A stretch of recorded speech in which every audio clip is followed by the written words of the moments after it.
We're about 1 day since the platform OnlyFans appeared to announce that its real core creator demographic, those who produce explicit content in a variety of forms and different extents, will not be able to do that in the near future, that content will not be allowed on the platform. There has been some indication that that might not actually end up being the case, or that the prohibition against this content might not go as far as it initially seemed, but they're not releasing much more information. And that leaves a lot of people worried about what's going to happen to the at least tens of thousands of creators on the platform who, particularly during the pandemic, have made a lot of money from the safety of their home. Activists are saying that many of the people who have now found a home at OnlyFans to continue to make money might have to expose themselves to a greater degree of either physical risk, risk to their privacy, those sorts of things. So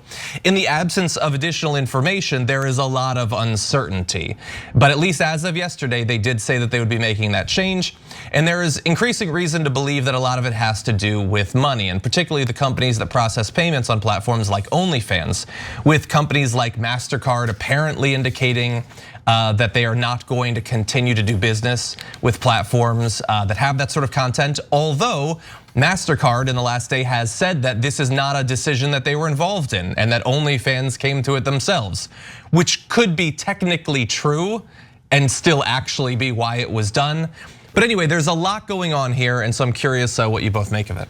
Okay, I think this is a total disaster for a number of reasons. Now, first of all, let me say, I just found out about OnlyFans literally a week ago. This is where you insert "I don't believe you." Leave the comment below. Sure. Okay. but it's actually kind of an embarrassing boomer thing to admit. When I said it at the dinner, people were like, "You all right, dog? Like, you don't know?" I mean, I find it hard to believe because I've subscribed to your OnlyFans for about a year, and you got great ankles. Great ankles. That's true. It's true. Shockingly good ankles. Yeah, just like my triceps. John's loving this. All right, look, guys. This is a bad story on a number of fronts. Look, there are two possible reasons that they did this. Okay, and neither one of them is good. One is investors who want to broaden their appeal because they presumably want several different revenue streams. And one of them might be, by the way, advertisers. It's not mentioned here, but you can't get advertisers if you're doing things that are explicit. And so a lot of things get ruined in the world because of advertisers. Advertisers say, we never want anything interesting. Make sure everything is super boring so it doesn't offend anyone. So, oh my God, people are actually coming here for nudity and sex, etc. So could you just buy that and then stop the nudity and sex?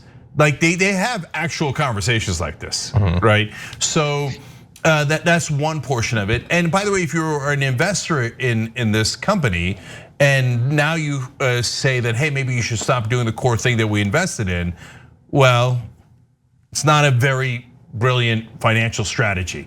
Maybe you should have invested somewhere else, right? And by the way, that's a business strategy. As a business strategy, it doesn't make sense even for the business model, not just for the investors, but for the company itself. They're hoping to get more investors to grow, maybe be acquired one day. But there's no shortage of social media platforms. The only reason they're on the map is because of this. It's not like people are distracted and annoyed by the nudity and the sex acts that's keeping their eyes away from the clean platform. It's not like, oh, the interface of OnlyFans, these breasts are in the way of this beautifully operating interface. Please, if only we could have my grandma posting vacation updates here, my life would be complete. They're losing their entire bread and butter. Yeah, nobody reads OnlyFans for the articles.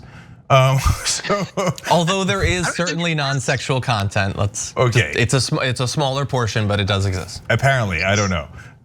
No, I'm kidding. Anyway, so they launched a nudeless app, by the way, recently for the same reasons. Guess how many subscribers that has? 0. No one's ever gone to it. I made that up, but you know it's not that far off.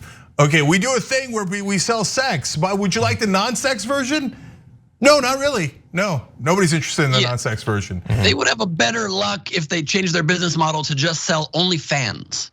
Just power operated fans, ceiling fans. They'd at least get some interest. Yeah. Okay, now the second part of it is actually more dangerous.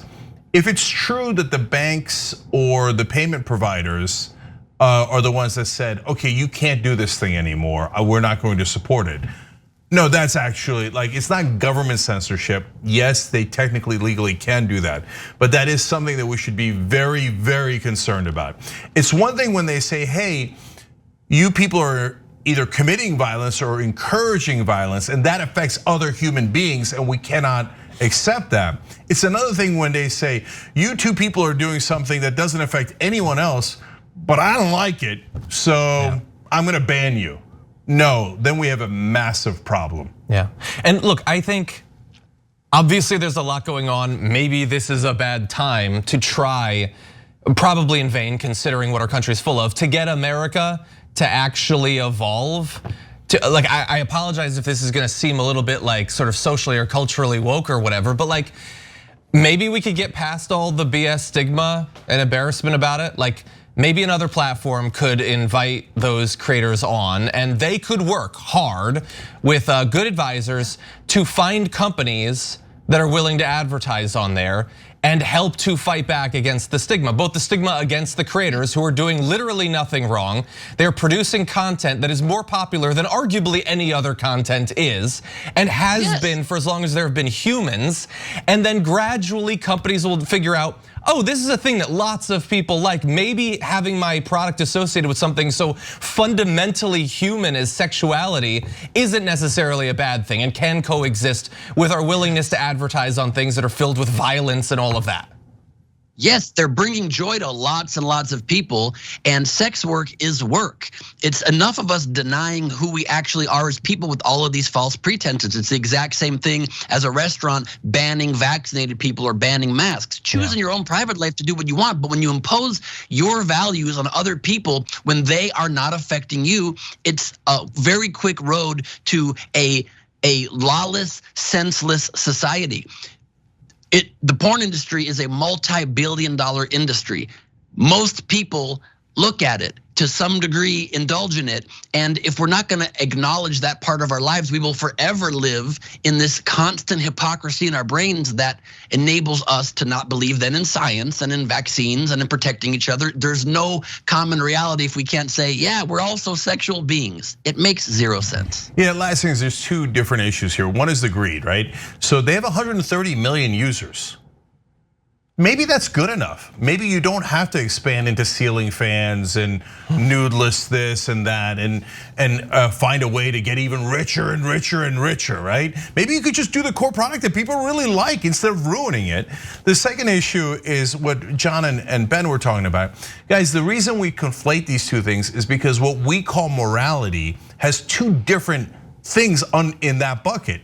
One is things that are actually moral, which is caring about other human beings and not violating their rights, their safety, their health, their wishes, etc. And then layered on top of that is this old morality of, I'm gonna tell you what to do with your life. Yeah. And that's not actually morality. It's something somebody wrote 2,000 years ago that has no bearing on our lives. It's a bunch of busybodies. And by the way, ironically, the guys yelling freedom are the ones that say that they're don't want the freedom, that they want to impose their so-called morality on the rest of us and judge us for our private actions that have nothing to do with them. So this move by OnlyFans is an absolute debacle, and there's not one redeeming quality of it. So I think we're clear enough on it, and it shows an underlying problem in society that's much larger. Is this a very bad time to plug my super sexy OnlyFans page? Thanks for watching the Young Turks, really appreciate it. Another way to show support is through YouTube memberships. You'll get to interact with us more. There's live chat emojis, badges. You've got emojis of me, Anna, John, JR, so those are super fun. But you also get playback of our exclusive member-only shows and specials right after they air. So all of that, all you gotta do is click that join button right underneath the video. Thank you.